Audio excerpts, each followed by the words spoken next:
ميسي وحسام يقدم أسعار الدواجن اليوم لاثنين 6 مايو 2024 في مصر. انخفاض أسعار الفراخ البيضاء. السلام عليكم ورحمة الله وبركاته. أهلا وسهلا بكم أصدقائي المتابعين للقناة. لو لسه بتشوف القناة لأول مرة فضلا وليس أمرا اعمل لايك للفيديو واعمل اشتراك للقناة عشان يوصلك كل جديد. سعر البط البلدي في المزرعة سجل 120 جنيه للكيلو. سعر البط الفرنساوي في المزرعة سجل 65 جنيه للكيلو. ولا تنسوا الصلاة على سيدنا محمد صلى الله عليه وسلم واشتراككم في القناة شرف لنا. سعر البط المسكوفي في المزرعة سجل 90 جنيه للكيلو. سعر البط المولار في المزرعة سجل 80 جنيه للكيلو.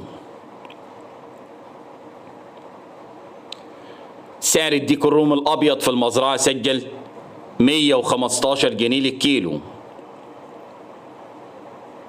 سعر الديك الرومي الأسمر البلدي في المزرعة سجل 125 جنيه للكيلو.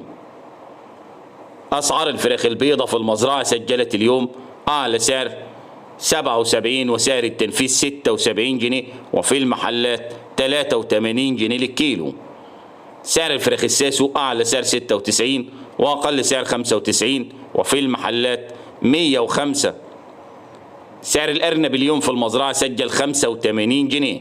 سعر الفراخ البلدي الحر في المزرعة سجل 115